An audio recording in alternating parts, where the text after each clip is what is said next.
Hello everyone. आज हम electrodynamics का टेस्ट डिस्कस करेंगे, पर उससे पहले एक बात आप लोगों के साथ शेयर करना चाहता हूँ। आप लोग एक स्क्रीन पे एक न्यूज़ पढ़ सकते हो। उसकी हेडिंग में लिखा है कि एक बैल के पेट में 150 केजी पॉलीथीन मिला। ठीक है, तो आप लोग सोचोगे उसमें हम क्या करें, लेकिन वो हम सबकी ही गलती है। पता नहीं कितनी बैल कितने गायें यहाँ पे घूम रहे होंगे आसपास, जिनके पेट में पॉलीथीन होगा। जिस चीज़ को अर्थ डाइजेस्ट नहीं कर पाती, जिस चीज़ को अर्थ डाइजेस्ट नहीं कर पाती, वो एक बैल या एक गाय कैसे डाइजेस्ट कर जाएगी। ठीक है, हम लोग इतना फ्रिक्वेंटली यूज़ कर रहे हैं पॉलीथीन को कि हम ध्यान भी नहीं देते। अब इतना रोज़मर्रा की ज़िंदगी में वो एकदम साथ चल रहा है हमारे। तो छोटी छोटी चीज़ें, फॉर एग्जांपल हम लोग क्या करते हैं कि एक डस्टबिन है, ठीक है, डस्टबिन को भी हम पॉलीथीन से ढक देते हैं, ताकि जो भी कूड़ा आएगा डस्टबिन में डालेंगे वो सीधा पॉलीथीन में ही जाएगा। फिर उस पूरे पॉलीथीन को उठाया ताकि, और उसको फेंक दिया ताकि जो हमारा डस्टबिन है वो क्या रहे, साफ रहे। तो डस्टबिन को धोया जा सकता है। ठीक है, प्लास्टिक का जो डस्टबिन होता है घरों में, उसे धोया जा सकता है, उसमें लिफाफा मत लगाओ। ठीक है, तो थोड़ा धोने में काम कर सकते हो आप। ठीक है, दूसरी चीज़, बाहर जाते हो मार्केट में, हमें पता है कि सब्जी लेके लेने जाना है, तो हमें वो मिल जाएगा, लिफाफे में सब्जी मिल जाएगी। लेकिन हम घर से एक कपड़े का थैला लेके जा सकते हैं। क्यों एक पॉलीथीन उससे खरीदना। ठीक है, मतलब वो दुकानदार जब पॉलीथीन में सब्जी देगा तो पॉलीथीन आगे बढ़ गया, हमारे पास आ गया। अगर हम पॉलीथीन ही नहीं लेंगे उससे, ठीक है, सब्जी पॉलीथीन में नहीं लेंगे, तो वो भी पीछे से नहीं मंगवाएगा। तो आप लोग एक पहल कर सकते हो, क्योंकि वही पॉलीथीन आपको बाद में फेंकना ही है, तो वो बाद में इन्हीं बेजुबान जानवरों के लिए जहर बन जाता है। तो प्लीज़ इस चीज़ का ध्यान रखें। ठीक है, तो हमेशा खुद को आगे बढ़ाना होता है हमें। ठीक है, किसी और चीज़ को, मतलब हम खुद के लिए हमेशा चीज़ें देखते हैं कि हमारे लिए क्या अच्छा है। कभी कभी दूसरों के लिए भी देखना चाहिए कि दूसरों के लिए क्या अच्छा है, और ख़ास करके बेजुबान जानवर के लिए। वो डॉक्टर्स के पास ये नहीं बोल सकते कि हमारे पेट में दर्द है, हम लोग बोल सकते हैं। तो थोड़ी सी चीज़ों का ध्यान रखें, बहुत ज़रूरी है। ठीक है, तो अब हम क्वेश्चन डिस्कस करते हैं। फर्स्ट क्वेश्चन आपके स्क्रीन पर। क्वेश्चन में इन्होंने बोला है कि एक हमारे पास कंडक्टिंग रोड है ए बी, ठीक है, जिसका मास है एम, वो विदाउट फ्रिक्शन मूव कर रही है। तो हमारे पास डायग्राम गिवन है और साथ में एक रेजिस्टेंस है। क्वेश्चन को पढ़ लो।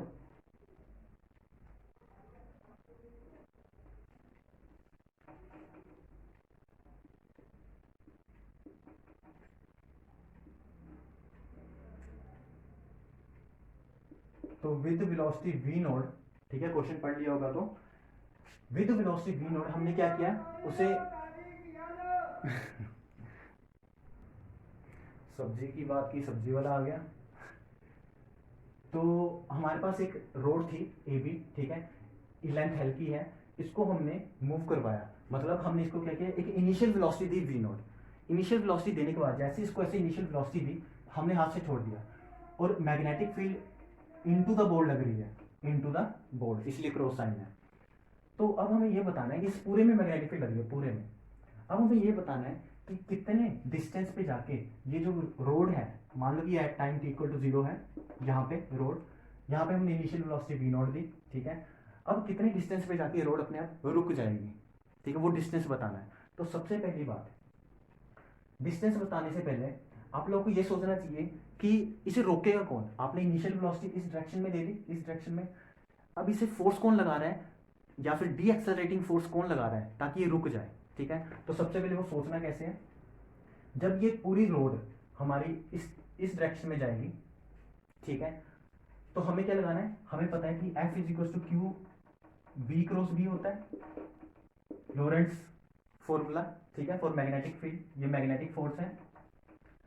अब इसमें जो भी पॉजिटिव चार्जेस पड़े हैं इस रोड में, मूविंग रोड पे, तो वेलोसिटी है इस डायरेक्शन में, वेलोसिटी है इस डायरेक्शन में, लेकिन magnetic field into the board है। तो आप ऐसे करोगे, वेलोसिटी की डायरेक्शन में, ठीक है, और कर्ल करोगे मैग्नेटिक फील्ड की डायरेक्शन में। तो कर्ल किया, तो इसका मतलब जो चार्जेस होंगे, पॉजिटिव चार्जेस होंगे इस रोड पे, ठीक है, इस मूविंग रोड पे, वो पॉजिटिव चार्ज को फोर्स लगेगा ऊपर की डायरेक्शन में। इसका मतलब पॉजिटिव चार्ज ऊपर की डायरेक्शन में जाने का मतलब है करंट किस डायरेक्शन में गया, ऊपर की डायरेक्शन में।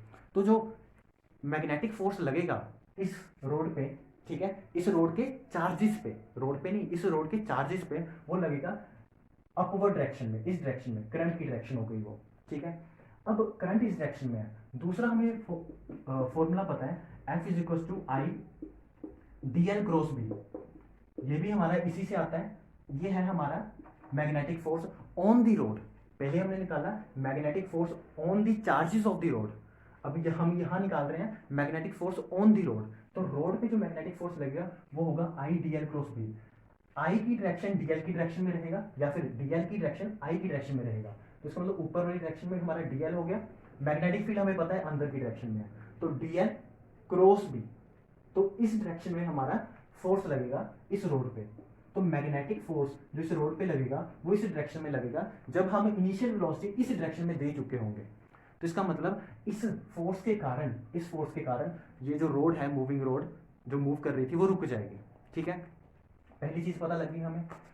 दूसरी चीज, अब जब इस डायरेक्शन में मूव करेगा तो हमें पता है कि इसमें इंड्यूस्ड ईएमएफ आएगी which is E is equal to minus D phi by D T.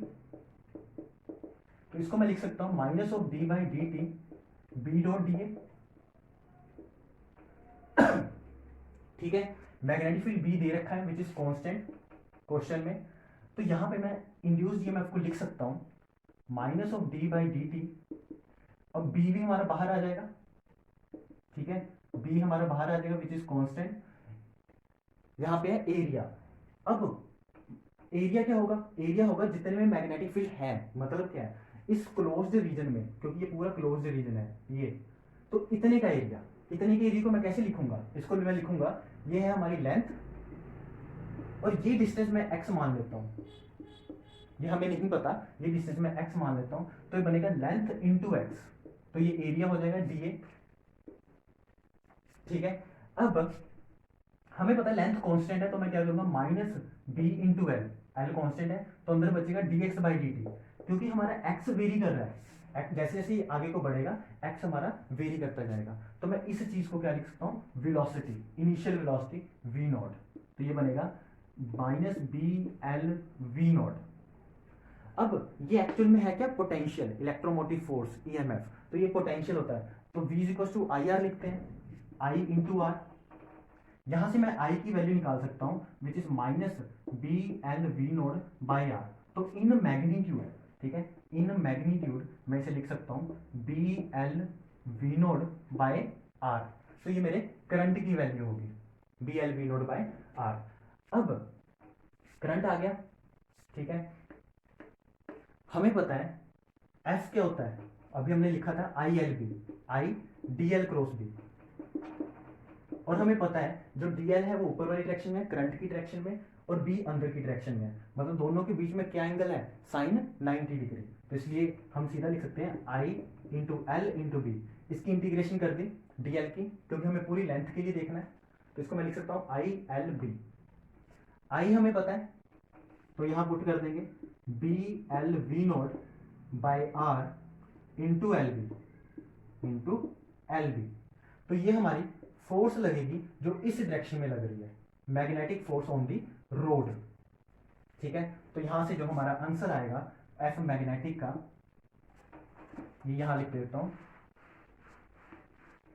तो यहां से जो एफ मैग्नेटिक का आंसर आएगा वो आएगा B square L square, B square L square V nought by R, V nought by R.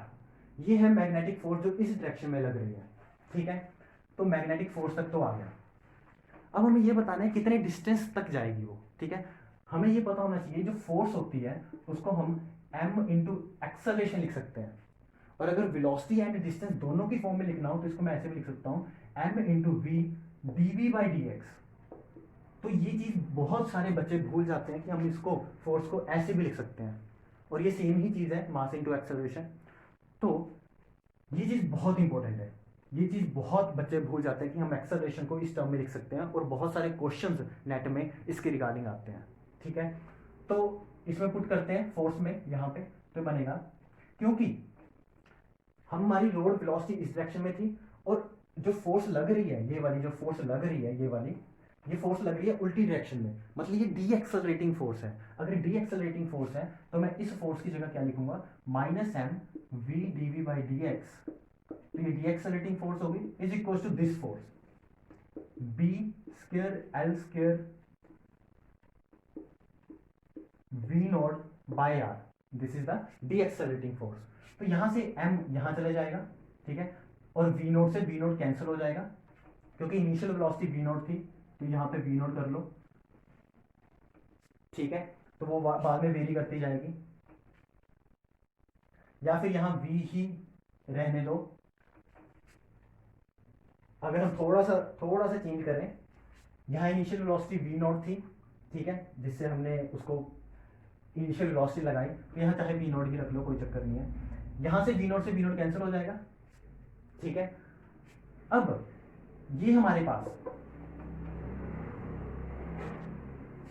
ये जो v नॉट है वो डिस्टेंस के साथ चेंज करेगा, ऑब्वियस ही बात है। ये v नॉट इनिशियल था, लेकिन बाद में ये जो वेलोसिटी है वो कम होती जा रही है, तो डिस्टेंस के साथ ये चेंज कर रहा है। तो मैं इसको यहाँ पे लिख सकता हूँ, minus of D V nought is equal to B square L square by capital R, यहाँ पे इंटू डी एक्स, ठीक है। यहाँ पे मैं कर सकता हूँ इंटीग्रेशन, इनिशियल वेलोसिटी मेरी है वी नॉट, लेकिन फाइनली मेरी वेलोसिटी हो रही है जीरो, क्योंकि यहाँ पे फोर्स ऑपोजिट डायरेक्शन में है। इनिशियली मैं मान लेता हूँ कि ये at T equal to zero मेरा, मैं यहाँ से चल रहा हूँ, इनिशियली ये मान के चल रहा हूँ, लेकिन बाद में मेरे को एक्स डिस्टेंस तक जाना है, ठीक है, बाद में मेरे को यहाँ से एक्स डिस्टेंस तक जाना है, ठीक है। तो यहाँ पे मैं लिख सकता हूँ upper limit minus lower limit, तो ये बनेगा V nought is equals to B square L square by R into X. तो यहां से जो x की वैल्यू आएगी वो आएगी V nought R by B square L square, ठीक है। यहाँ पे मास नहीं है, मास ये था, ये मास यहाँ जाएगा, मास यहाँ जाएगा, तो एम आर वी नोट, ठीक है। तो हमारी जो ऑप्शन बनेगी ऑप्शन बी बनेगी, M R V nought by B square L square, ठीक है। तो यहाँ पे धोखा मत खाना कि यहाँ पे आपने पहले x ये मानना था, बाद में 0 से x यहाँ से मान लिया, तो ये सिर्फ ये x इसलिए मानना था कि हमने मान लिया कि इतना ये डिस्टेंस था कोई, ठीक है, क्योंकि dx बाई dt से ये आगे को बढ़ रहा है, ठीक है, ये वेलोसिटी को रिप्रेजेंट करने की कोशिश कर रहा था। यहाँ पे हमने इनिशियली यहाँ मानना है, बाद में वो किसी डिस्टेंस पे गया, ठीक है, तो उस डिस्टेंस को मैं z भी मान सकता था, 0 से z मान लो, यहाँ से लेके यहाँ तक को, ठीक है, चाहे आप यहाँ पे z मान लो, अगर यहाँ से कंफ्यूजन होगी तो ऐसे मान लो कि 0 से लेके z डिस्टेंस तक गया, तो यहाँ पे मैं 0 से z कर देता, तो भी मेरे को यहाँ पे z आता, तो मैं z की वैल्यू निकाल लेता, ठीक है। तो ये सिर्फ और सिर्फ ये बता रहा है कि यहाँ से कितना डिस्टेंस वो आगे तक जा पाया जब उसकी वेलोसिटी 0 होगी फाइनल। तो ये आपका आंसर होगा। फिर हमारे पास नेक्स्ट क्वेश्चन आता है आपके स्क्रीन पर, इसमें हमें इलेक्ट्रिक फील्ड दे रखा है which is a cos omega t by 2 pi epsilon node r, ठीक है, थीटा कैप, और साथ ही हमें मैग्नेटिक फील्ड H दे रखा है b cos omega t phi cap by mu nought r, ठीक है। और हमें यहाँ पे बोला है टाइम एवरेज पावर रेडिएटेड। तो सबसे पहले हमें पता होना चाहिए कि पावर रेडिएटेड टाइम एवरेज कैसे लिखते हैं, average of S dot D ए, या फिर इसको हम लिख सकते हैं आई डॉट डी ए, ठीक है। तो एक्चुअल में हमें निकालना क्या है, एवरेज ऑफ एस, इंटेंसिटी को ही लिखते हैं हम एवरेज ऑफ पॉइंटिंग वेक्टर, ठीक है। तो एवरेज ऑफ एस निकालना है, तो एस होता है हमें ई क्रॉस एच, एस को लिखते हैं ई क्रॉस एच, तो ई क्रॉस एच करोगे तो ये बनेगा, दोनों को मल्टीप्लाई कर रहा हूँ, a into B cos square omega T divide by 2 pi epsilon nought mu nought R square theta cap cross phi cap, theta cap cross phi cap, and theta cap cross phi cap क्या होता है, are cap, ठीक है। साथ ही में मैं अब इसका एवरेज भी कर रहा हूँ, तो average of S is equals to A B average of cos square omega T divide by 2 pi mu not epsilon not R square into R cap, तो theta cap cross phi cap is R cap, average of cos square omega T is half, ठीक है, average of cos square omega T is half. तो यहाँ पे बनेगा, तो ये average डाला हुआ था, ठीक है, तो ये बनेगा A B divide by 2 pi mu not epsilon not R square, इसकी वैल्यू क्या है, हाफ, तो हाफ ये 4 बन जाएगा, क्योंकि 2 पहले था, हाफ इसका आया 4 हो गया, इंटू आर कैप, इस म्यू नॉट एप्सिलॉन नॉट को मैं क्या लिख सकता हूँ, 1/c², तो ये बनेगा A B c² by 4πr²। तो मैंने क्या यूज किया है, mu not epsilon nought is equal to 1/c², तो ये होता है, ठीक है। तो इसके बाद हम यहां पे हमें एक्चुअल में क्या चाहिए, पावर रिलेटेड। तो पावर क्या है, average of S dot D A. तो एस एवरेज तो हमने निकाल लिया, डीए की इंटीग्रेशन, क्योंकि डीए की इंटीग्रेशन क्या देगी हमें, अगर हम पूरा लिखें तो ये बनेगा integration of A B c² by 4πr² r dot DA. DA क्या होगा, r² sine theta D theta D phi r। ठीक है, तो ये हमारा डीए की वैल्यू है r² से लेके यहां तक। तो r डॉट r 1 हो जाएगा। साइन थीटा की इंटीग्रेशन, ये सरफेस इंटीग्रल चलेगा क्योंकि यहाँ पे डीए है। साइन थीटा डी थीटा की इंटीग्रेशन हमें 2 देगा, ठीक है, इसकी इंटीग्रेशन हमें 2 देगा। डी फाई की इंटीग्रेशन हमें 2π देगा, ये हम कर चुके हैं, क्योंकि फाई चलता है 0 से 2π और साइन और थीटा चलता है 0 से π। तो ये हमें यहाँ से इतने पार्ट का आंसर 2 होगा, इसका 2π होगा, तो टोटल बनेगा 4πr²। ठीक है, यहाँ से लेके यहाँ तक का आंसर बनेगा, डीए की जो वैल्यू आएगी वो बनेगी 4πr²। ठीक है, तो ये हमारे पास आंसर बनेगा पावर रिलेटेड का ए B c² by 4πr² dot 4πr²। तो डॉट r इज 1, ये कैंसिल हो जाएगा, 1 हो जाएगा, और ये कैंसिल हो गया, तो हमारे पास बचेगा ए बी c²। ठीक है, तो ये आपका आंसर होगा ऑप्शन सी। फिर नेक्स्ट क्वेश्चन करते हैं आपके स्क्रीन पर। नेक्स्ट क्वेश्चन में हमें इलेक्ट्रिक फील्ड दे रखा है,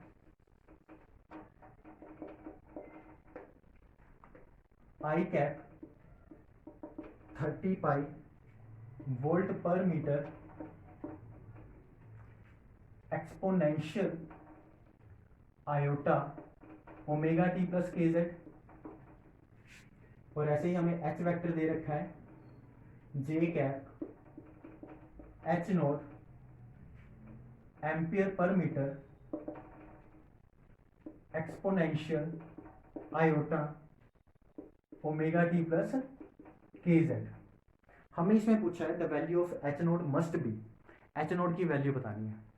तो एच नोट की वैल्यू बताने के लिए, और क्वेश्चन को ध्यान से पढ़ोगे तो यहाँ लिखा है electromagnetic wave travelling in vacuum. तो इन वैक्यूम हम एम्पलीट्यूड्स को लिख सकते हैं, E nought is equal to B nought times C. ये है एम्पलीट्यूड्स की relation in case of vacuum. ठीक है, तो यहाँ पे हमें एच नोट दिया है, लेकिन हमने यहाँ बी लिखा है, तो बी को एच की फॉर्म में चेंज करना है इन वैक्यूम। तो कैसे लिखते हैं, ये होगा E nought is equal to, B को लिख सकता हूँ मैं म्यू नोड एच नोड। ठीक है, तो मैंने सिंपल रिलेशन यूज किया है, B is equal to mu H, या फिर B nought is equal to mu nought H. ठीक है, permeability in free space into, ये हो गया बी की वैल्यू इनटू सी। हमें एच नोड निकालना है, तो एच नोड हमारे पास क्या होगा, E node by mu nought times C. E nought हमें पता है, अब इसकी रिलेशन में वैल्यूज कैसे फाइंड करनी है, इसको मैं लिख सकता हूँ E node by 4π mu naught. ठीक है, 4π म्यू नोड इनटू 4π, ठीक है, इनटू सी। तो 4π से ऊपर नीचे मल्टीप्लाई किया इतनी टर्म को। ठीक है, हमें पता होना चाहिए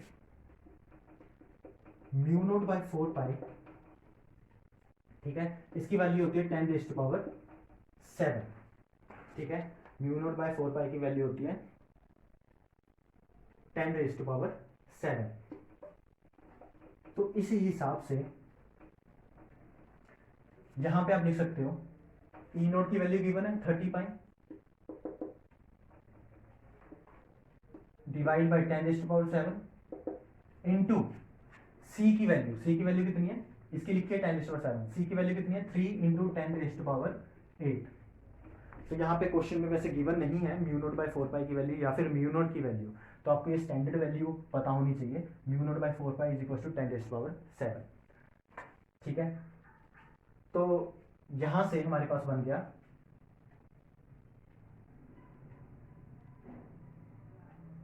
और नीचे हमारे पास 30 पाई इसकी वैल्यू लिख दी, 4 पाई नीचे था हमारे पास, 4 पाई यहाँ था, इसकी वैल्यू 10⁻7, इसकी वैल्यू 3। तो पाई से पाई कैंसिल, 3 से 30 कैंसिल, तो ये बनेगा 10। ठीक है, 10 डिवाइडेड बाय 4, 10 डिवाइडेड बाय 4 क्या होता है, 2 ज़ा 8, 5 ज़ा 20। तो 2.5 इंटू 10⁻, इन दोनों को मल्टीप्लाई करेंगे और ऊपर लेके जाएंगे तो बनेगा 10⁻⁻1, तो बनेगा 0.25। तो इसका आंसर आएगा 0.25 एच नोट की वैल्यू। ठीक है, ये है एच नोट की वैल्यू। नेक्स्ट क्वेश्चन करते हैं आपके स्क्रीन पर, 4th क्वेश्चन।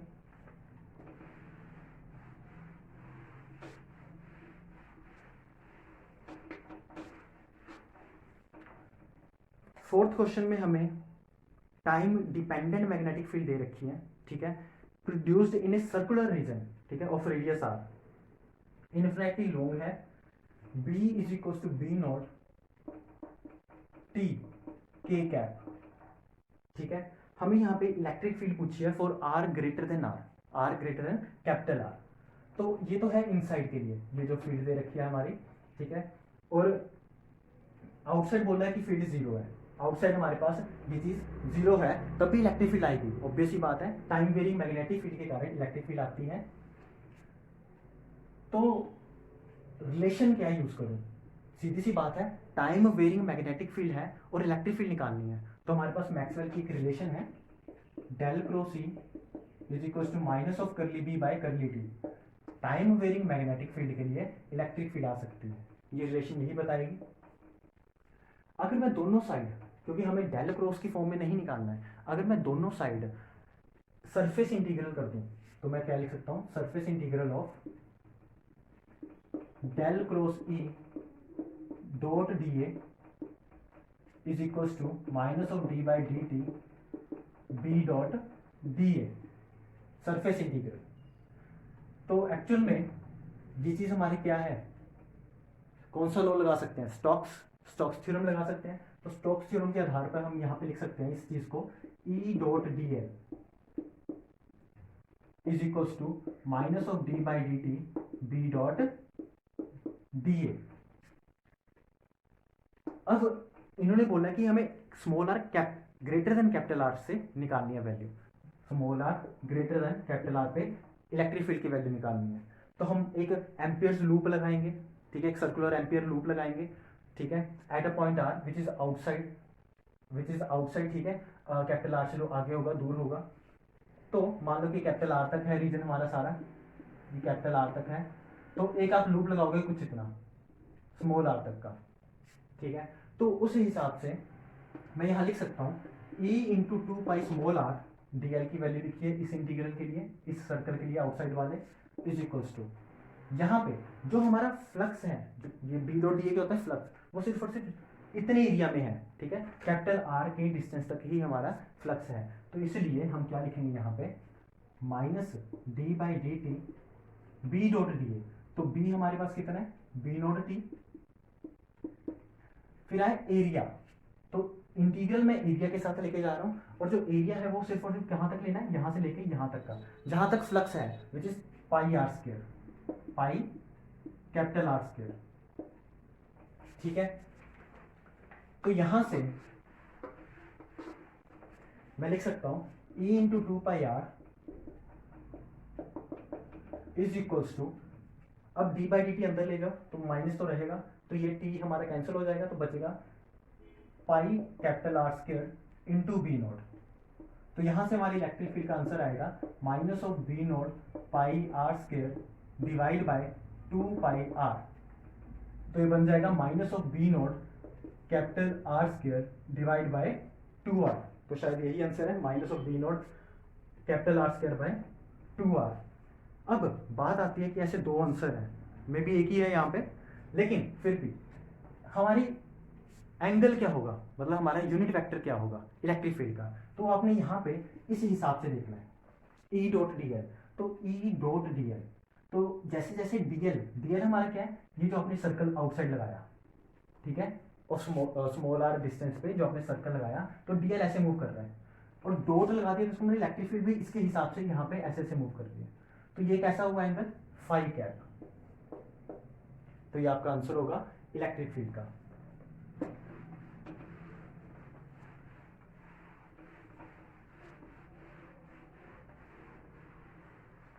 फिर आता है next question, approximate force exerted on A perfectly reflecting mirror. ठीक है, तो क्वेश्चन पढ़ लो। इसमें हमें परफेक्टली रिफ्लेक्टिंग मिरर जहां नाम दे दिया परफेक्टली रिफ्लेक्टिंग, तो वहां पे जो प्रेशर होता है वो होगा 2I/c। Pressure for the case of perfectly reflecting mirror होगा 2I/c। I is the intensity, c is the speed of light. ठीक है, अगर एब्जॉर्बिंग होता मिरर, रिफ्लेक्टिंग ना होता परफेक्टली, तो हम I/c लगाते, तो ये परफेक्टली रिफ्लेक्टिंग था तो 2I/c। अब हमें इस केस में पावर गिवन है, power which is denoted by P, वो है 10, कहाँ गया, 10 मिलीवाट, 10 मिलीवाट। तो ये पावर गिवन है हमें। अब सोचना यह है कि हमें फोर्स निकालनी है, ठीक है, और पावर गिवन है, तो रिलेशन कैसे कैसे मैनेज होगी। प्रेशर को मैं क्या लिख सकता हूँ, प्रेशर को लिख सकता हूँ मैं force upon area, force upon area, ये मैंने लिखा प्रेशर को। 2/c। इंटेंसिटी को मैं क्या लिख सकता हूँ, इंटेंसिटी को मैं लिख सकता हूँ in terms of power, power upon area. ठीक है, तो पावर को हमने अगर याद हो तो लिखा था power which is power this time is equal to I dot D.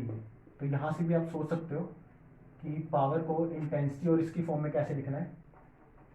ठीक है, आई डॉट डी है, तो इस हिसाब से मैं यहाँ पे एरिया से एरिया कैंसिल कर दूंगा, पावर हमें पता है फोर्स निकालना था, तो ये बनेगा 2/c, power is 10 milliwatt, 10 into 10⁻³ हमें जो ऑप्शंस दे रखे हैं वो न्यूटन में है, तो इसका मतलब इसको भी पुट कर लेते हैं, c की वैल्यू को पुट कर लो, 3 इंटू 10⁸, 2/3, 2/3 इज 0.666 या फिर 0.667, इसको ऊपर लेके जाएंगे तो बनेगा 10⁻9, 10, 11, और यहाँ से इसको मल्टीप्लाई करेंगे तो बनेगा 10⁻⁻10। ठीक है, क्योंकि इसकी वजह से आएगा -2 और इसकी वजह से आएगा 10⁻8, तो ये बनेगा -10। ठीक है, तो इसको मैं लिख सकता हूँ 6.7 into 10⁻⁻, multiply by 10 divide by 10 -11। तो जो सबसे अप्रोक्सीमेट आंसर है, जो सबसे पास वाला आंसर है वो है option B which is 10⁻11 newton. Option B इसका आंसर होगा। ठीक है, फिर नेक्स्ट क्वेश्चन पे आते हैं। नेक्स्ट क्वेश्चन देख लो, मैं देखता हूँ ये चल रहा है, राइट।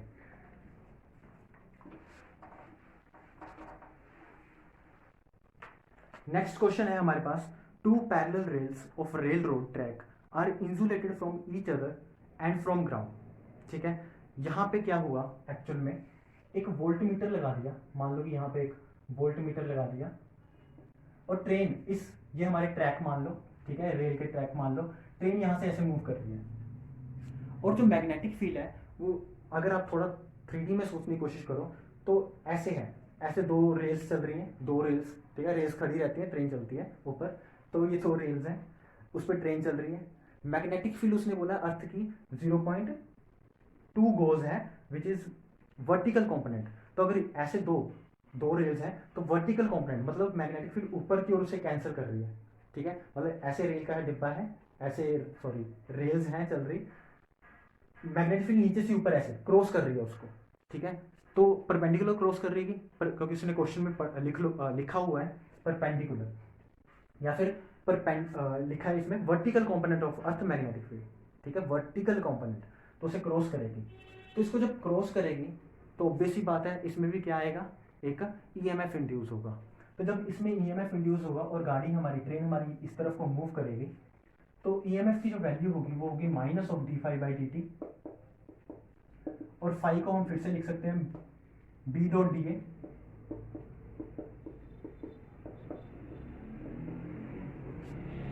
यहां पे बी डॉट डी ए, ठीक है। यहां पे इन दोनों के बीच में मे बी डिस्टेंस दे रखा होगा which is 1, the distance between the rails is 1 metre. इसका मतलब ये डिस्टेंस बिटवीन द रेल्स दे रखा है 1 मीटर, तो लेंथ दे रखी है हमें। और जैसे जैसे हमने वो रोड वाला केस किया था, ये जैसे जैसे आगे को बढ़ता जाएगा ये डिस्टेंस चेंज होता जाएगा, ठीक है। तो मैं यहाँ पे क्या लिख सकता हूँ, वेलोसिटी, या फिर यहाँ लिख सकता हूँ D x by D T, ये डिस्टेंस टाइम के साथ ऐसे चेंज होगा।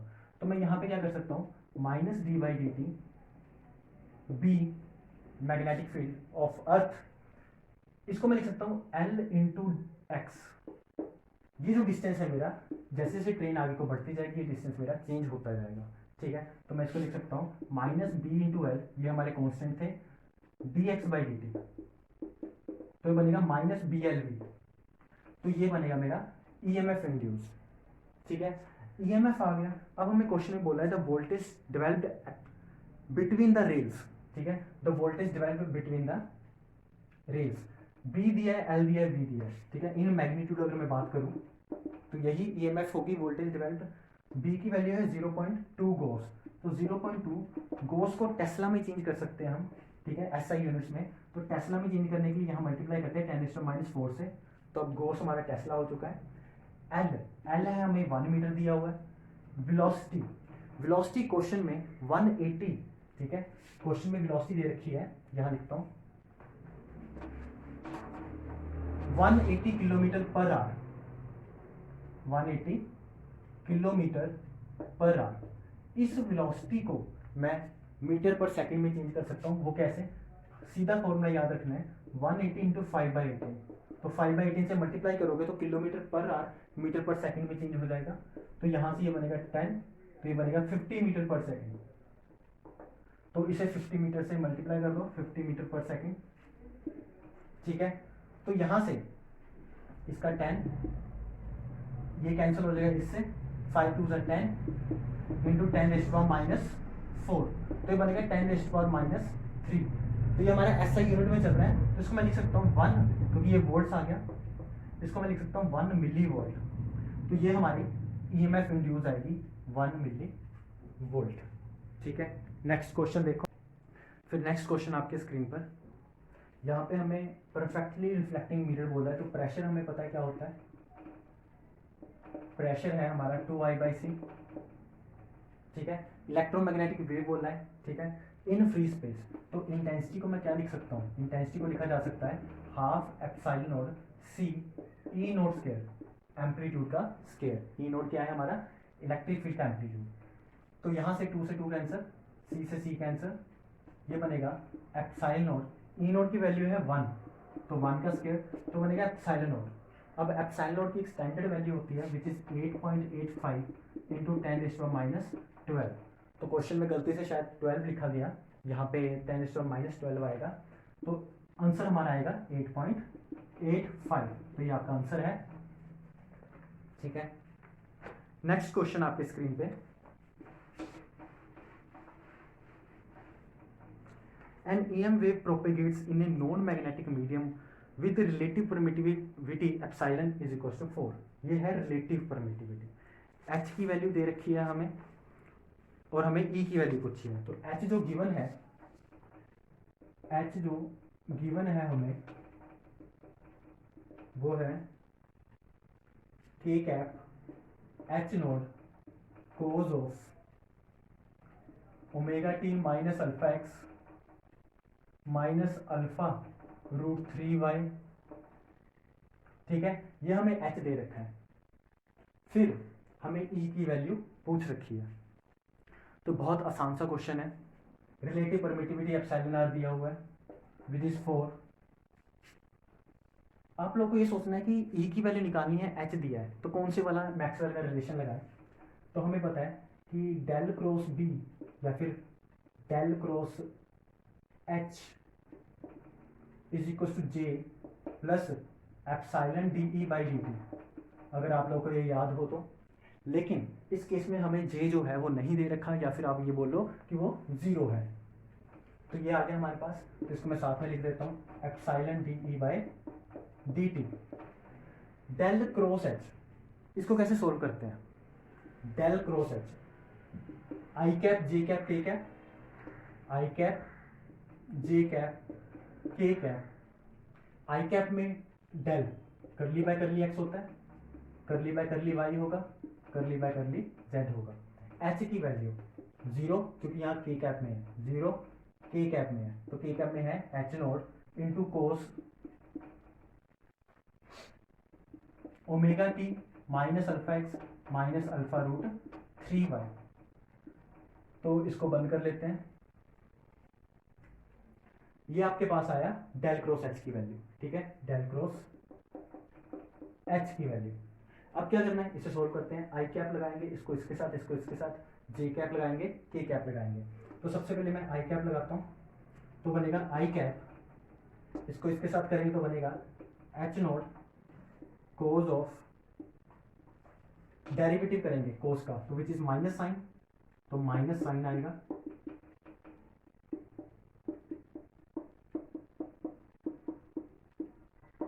Into derivative of inside term, तो into derivative of inside term with respect to Y, which is minus of alpha root 3 into derivative of inside term. उसके बाद इसको क्योंकि आई कैप ले रहे थे हम, ठीक है, इसको इसके साथ, इसको इसके साथ, ये हो गया, और तो नहीं कर सकते। अब जे कैप लेते हैं, तो जे कैप के लिए क्या होता है, माइनस ऑफ जे कैप, इसको इसके साथ, तो करली बाय करली एक्स को इसके साथ मल्टीप्लाई करते हैं, तो इसको मैं यहीं लिखता हूं, J cap curly by curly X को इसके साथ मल्टीप्लाई करते हैं, तो बनेगा एच नॉट, इसका derivative minus of 1 into sine, negative में आएगा, माइनस साइन होता है derivative, omega T minus alpha X minus alpha root 3y into derivative of inside term with respect to किसके करना है, एक्स के, क्योंकि हम जे लेके चल रहे हैं, तो इनसाइड टर्म का डेरिवेटिव इज माइनस अल्फा, ठीक है, एक्स के रिस्पेक्ट में इनसाइड टर्म का डेरिवेटिव करना है, तो माइनस अल्फा। के रिस्पेक्ट में कर नहीं सकते, इसको इसके साथ करेंगे जीरो, इसको इसके साथ करेंगे तो जीरो।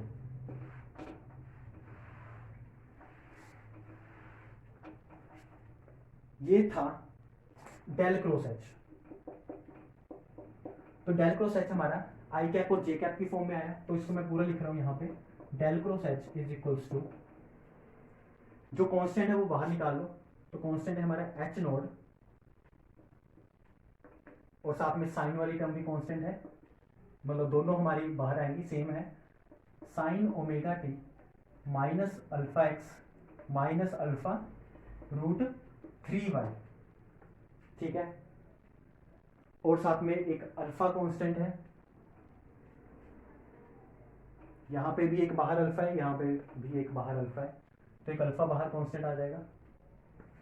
बचेगा क्या, यहां बचेगा आई कैप के साथ माइनस और माइनस प्लस हो जाएगा, ठीक है, माइनस और माइनस प्लस, तो रूट 3 आई कैप बचेगा, रूट 3 आई कैप, और यहां पे क्या बचेगा, माइनस और माइनस प्लस हो जाएगा, लेकिन ये वाला माइनस बच जाएगा, माइनस, ठीक है, माइनस और माइनस प्लस, लेकिन ये वाला माइनस बच गया, तो माइनस जे कैप के साथ क्या आएगा, जे कैप के साथ कोई टर्म नहीं आएगी, तो सिंपल जे कैप। तो सिर्फ मैंने अरेंज किया है, ये चीज आप आराम से देख सकते हो, ठीक है।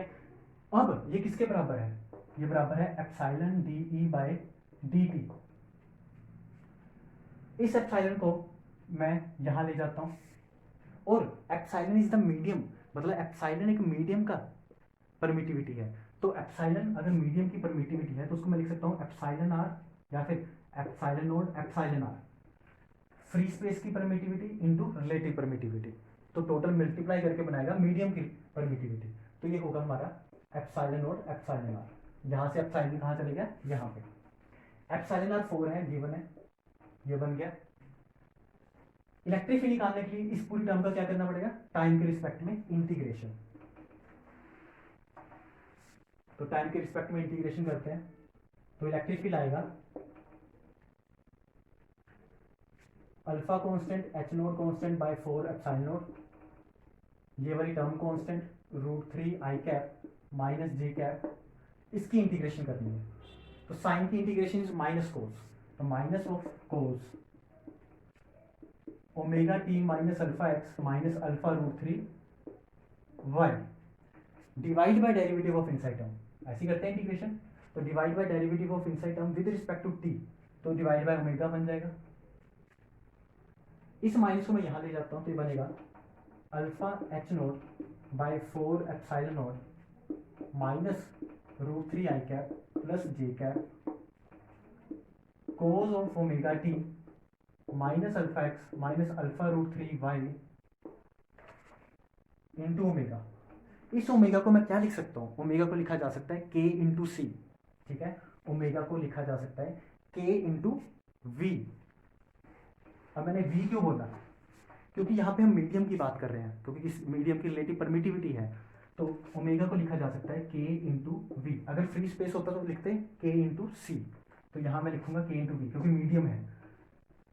तो इसको मैं लिख सकता हूँ k, v को लिख सकता हूँ c बाय एन, फिर इसी को मैं लिख सकता हूँ k c by square root of epsilon R. n को लिखा जा सकता है square root of relative permittivity. बात रहेगी k की। k हमारा इस टाइम पे मैग्नीट्यूड में है, तो k को मैग्नीट्यूड में आप कैसे निकाल सकते हो, k एक्चुअल में है क्या, ये टर्म, क्योंकि हम लिखते हैं kx प्लस ky, तो यहाँ से आपको k मैग्नीट्यूड निकालना है, तो मैं यहीं पे निकाल के बता देता हूँ। k की वैल्यू कैसे निकालोगे, kx प्लस ky, अगर मैं माइनस कॉन्स्टेंट बाहर निकाल लूँ तो इसमें क्या है, k अल्फा आई कैप। अगर मैं सिर्फ k वेक्टर की बात करूँ तो k वेक्टर एक्चुअल में क्या है, अल्फा आई कैप माइनस, क्योंकि मैं दोनों को बाहर निकाल रहा हूँ, प्लस √3 अल्फा जे कैप, ठीक है। माइनस मैंने बाहर निकाला तो बनेगा ओमेगा टी माइनस ब्रैकेट में बनेगा alpha x plus alpha √3 y। तो यहाँ से k निकाल लिया। इसका मैग्नीट्यूड क्या होगा, इसका मैग्नीट्यूड होगा square root of alpha square plus √3 times alpha का स्क्वायर। तो ये क्या बनेगा, 3 + 1 4 और ये बनेगा 2 अल्फा। तो यहां से ओमेगा को मैं लिख सकता हूं, ओमेगा को मैं यहां से लिख सकता हूं, k की value is 2 alpha into C divide by epsilon naught square root में, एप्सिलॉन आर की वैल्यू क्या है 4, तो इसकी वैल्यू 4 है, तो ये बनेगा 2, ठीक है। मैंने इसकी वैल्यू को क्या पुट किया, स्क्वायर रूट ऑफ 4, ठीक है। एप्सिलॉन आर की वैल्यू थी 4, तो ये बनेगा 2, तो 2 से 2 कैंसिल, ओमेगा की वैल्यू आई अल्फा इंटू सी, ओमेगा की वैल्यू आई अल्फा इंटू सी, तो मैं यहाँ पुट कर रहा हूँ, यहाँ ओमेगा था, यहाँ ओमेगा था, यहाँ मैं अल्फा इंटू सी पुट कर रहा हूँ।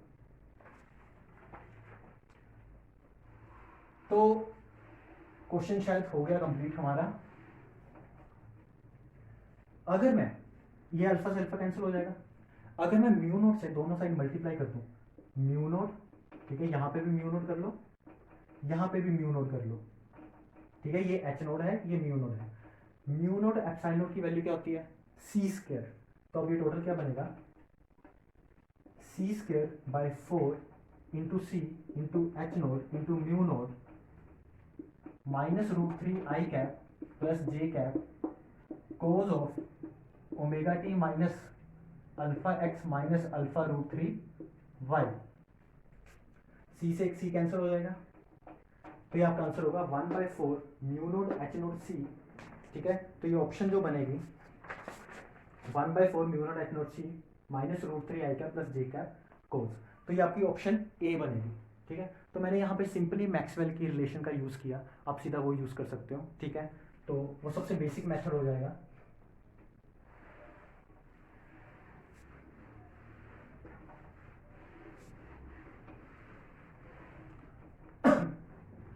जो 9th क्वेश्चन है उसको मैं पहले बता चुका हूँ पिछले वीडियो लेक्चर में। तो ये हमारा जो 9th क्वेश्चन है आपकी स्क्रीन पर, ये है कॉन्टिन्यूटी इक्वेशन फॉर एनर्जी, ठीक है। तो कॉन्टिन्यूटी इक्वेशन फॉर एनर्जी या फिर इलेक्ट्रोडायनेमिक्स में जो कॉन्टिन्यूटी इक्वेशन होती है आपको पता होनी चाहिए सीधी सीधी कि del dot S is equal to minus of curly U by curly T. S हमारा यहाँ पे है पॉइंटिंग वेक्टर, ठीक है, और यू हमारा यहाँ पे एनर्जी डेंसिटी, ठीक है, इलेक्ट्रोमैग्नेटिक वेव की एनर्जी डेंसिटी। ठीक है। तो ये रिलेशन आपको पता होनी चाहिए, इक्वेशन ऑफ कॉन्टिन्यूटी। ये दोबारा से नहीं करेंगे हम पूरा, ये पुरानी वीडियो लेक्चर्स में है। दूसरा मैंने बोला था डराइव मैक्सवेल इक्वेशंस। तो ड्राइव करवाने का सिर्फ एक ही मकसद था कि आपको इक्वेशंस याद हो जाए, ठीक है।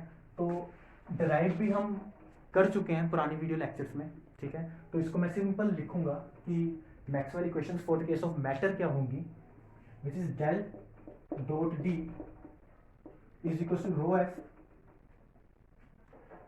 दूसरी equation del dot B is equal to 0, del cross E is equal to minus of curly B by curly T, और जो लास्ट है del cross H is equal to J F plus epsilon D E, या फिर epsilon क्यों लिखना, करली D bye curly T, ठीक है। In terms of displacement vector होती है इक्वेशंस। तो ये 4 इक्वेशंस हम डराइव भी कर चुके हैं, ठीक है। पुरानी वीडियो लेक्चर्स को देखो, अगर भूल चुके हो तो ये ड्राइव हो चुकी हैं। तो ये इक्वेशन है for the case of matter. तो ये था हमारा टेस्ट, ठीक है। Thank you.